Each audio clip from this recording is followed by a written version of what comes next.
Welcome everyone. Thank you for joining this professional development section. Today, we're going to focus on one of the most important and the growing student population in Arizona, English learners or EL. Our goal is to provide you with a comprehensive understanding of Arizona's frameworks. For EL education, we will explore who who the EL students are. They are identify and place the instructional models that are used and the collective roles in ensuring their academic success and linguistic development in Arizona State. Who are Arizona's English learners? So let's start with the fundamentals. Who are we talking about in Arizona? And English learners is not simple. It is not is not sample a student who speak another language at home.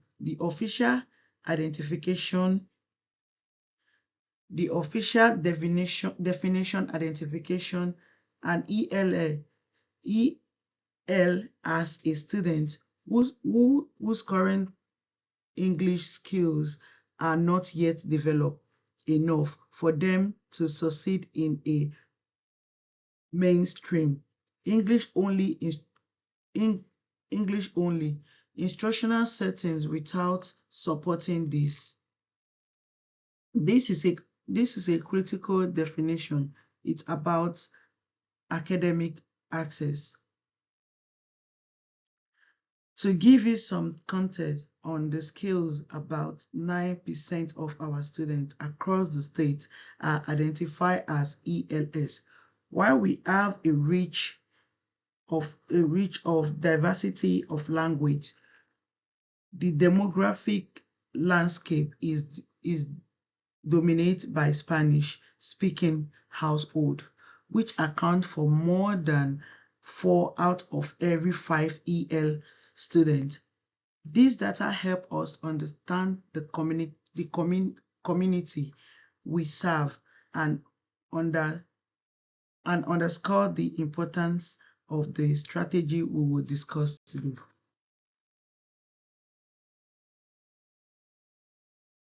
The identification process, home language survey. The process of identifying an English learner begins with a simple but critical tools, the home language survey or HLLs. Every single student who newly enroll in an Arizona public school must have an HLLs completed by their family. It is a strategy, it is a straightforward questionnaire that asks that that asks about the language speaking in the home and by the students. It is important to understand that the HLLs does not identify a student as an EL. It is sole purpose is to act as a flag. It if it is to act as a flag if a parent or guardians indicates on their survey that the language other than English is speaking in the home, the school is then legally required to take the next step. The student English preference to see if they qualify for EL service.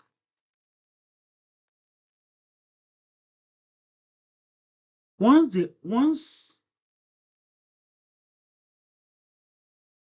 once the home language survey indicates that another language is speaking at home, we move to the formal assessment step.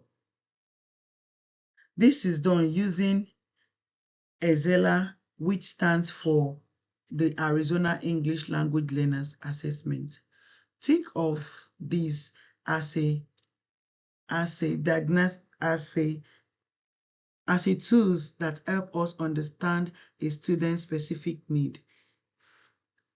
This initial example is called the placement test. It provides a comprehensive picture of students' current ability in all four language domains: listening, speaking, reading, and writing. Based on their overall score, we can determine their preference level if they score below the state definition of preference. They are official classified as an English learner, which makes them eligible for specialized instruction and support.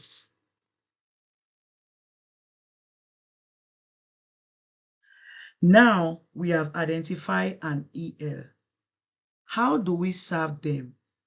Arizona primary model is to code structured English, or SEL.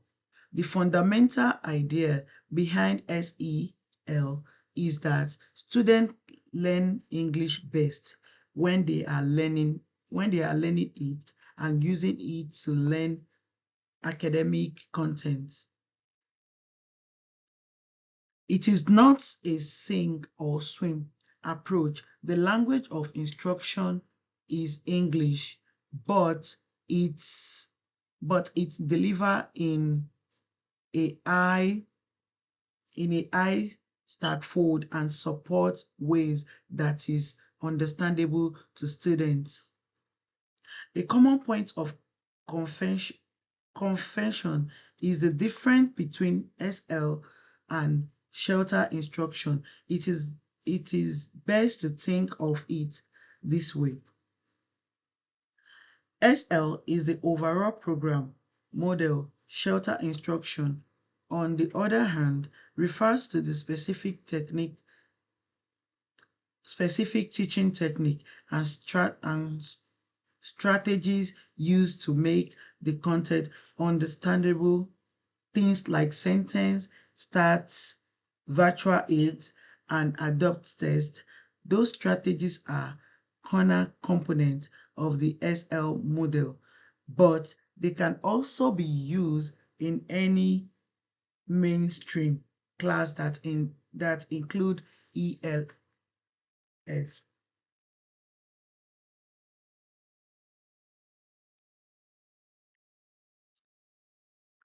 To guide the implementation of SL and EL, the state has developed Arizona language developmental approach.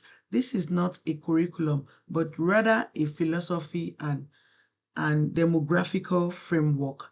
It builds on the corner idea that every teacher is a language teacher, and that developing academic English is the responsibility of everyone in the school building. This approach, grounded in solid research about how people learn a new language while also learning school subjects, it is organized around four key principles that should guide everything we do with ELS. I am going to briefly touch on each one.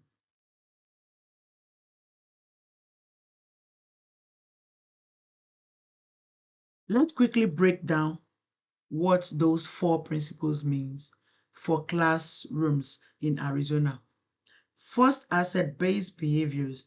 This means we're seeing our student bilingual and cultural background as strengths that can be leveraged for learning. We hold them to the same high standard as their peers. Second, integrity instructions. This is the art of SL. Educator does not teach language in a vacuum. If teaching the water cycle, they are also teaching words like evaporation and condensation sentence structures needed to explain that process. Third, target, third targeted instructional. This means we are deliberate. We did not just hope students pick up the language. We identify the key language demands of a lesson beforehand and teach them direct. This could this could be a meaning lesson on how to use translation words in writing or practicing how to form a question. Finally, assessment and feedback. Educators are checking for understanding formally with tools like the Excel and informally truly classroom observation and questioning. The feedback given to students needs to be clear, actionable, and focus on both their understanding of the content and their use of the language.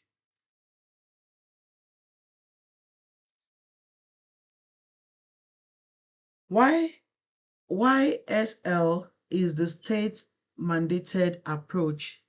Districts have some flexibility in how they structure their programs based on student needs. Those are four primary approved models. The newcomers model is for students who have very recent arrived in the US and often have limited preference in English or may have had interrupt formally education. It is a very intensive, supportive environment. The pull-out model is one many of you may be familiar with. Students spend most of their days in the mainstream classroom, but are pulled out for a specific period of time to work with a certain EL teacher on targeted language skills. The 2-hour model integrated language and content instruction for a dedicated block of at least 120 minutes per day, often co-taught by a content teacher and a language specialist. Finally, there is the 50-50 dual language model. This is an enrichment model that aims for bilingual and buttress because it uses a language other than English for a significant portion of the day from the standard SEL frame, and therefore parents must sign a waiver to enroll their child in this type of program.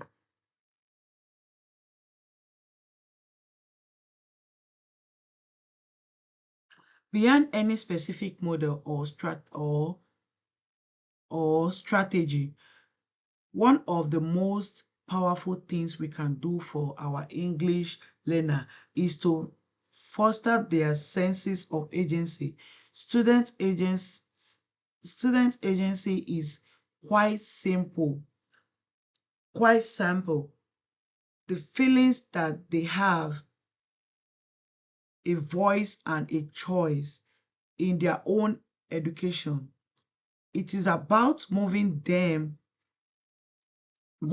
passive receipt of information to act participants in their learning. For an English learner, this is important image the courage it takes to speak in a language you are still learning when opportunity are created for student choice. Letting them choose a topic to write about or decide how to demonstrate their understanding will lower that. It helps them build their confidence needed to take risk. Fostering agency validates their experience and empowers them to take control of their own learning, which is critical step towards both linguistic preference and academic success.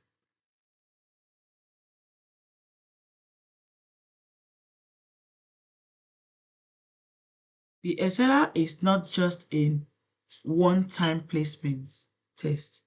It's also the tools we use to monitor progress years after every identifying English learner task.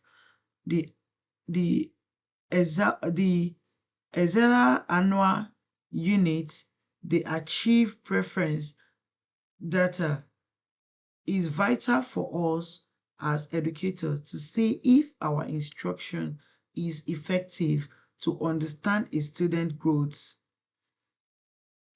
When a student score preference on this annual assessment, they are officially reclassified and no longer considered an English learner. It is also critical to know that the Excel has built-in allowable accommodation. Those are not meant to make the test easy, but to ensure that it is a fair and accurate, accurate, accurate measure of a student's English skills. For example, a test administrator can repeat the direction to make sure the student understands the task, not because they did not know the answer. Those accommodations ensure that we are assessing language preferences, not a student test taking skill or paternal disability.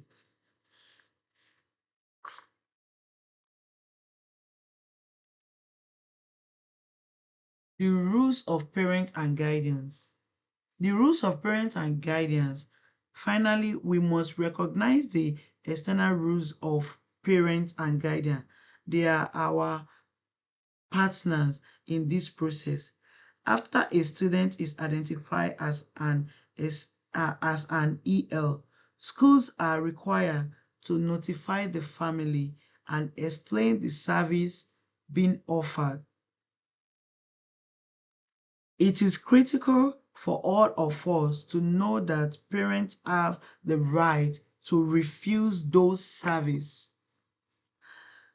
They can obtain their child out of the SEL program.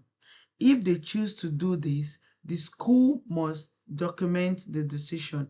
However, if a parent refuses service, the student officially classification as an English learner remain until they pass the Excel.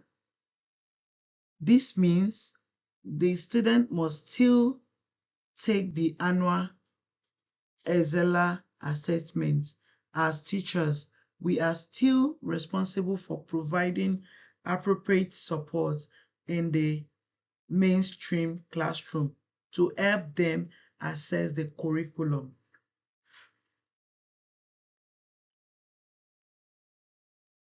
Finally, here is a list of the key resources that inform today's presentation. I encourage you to explore them further. Thank you for your time and commitment to support all the learners in your classroom. Thank you.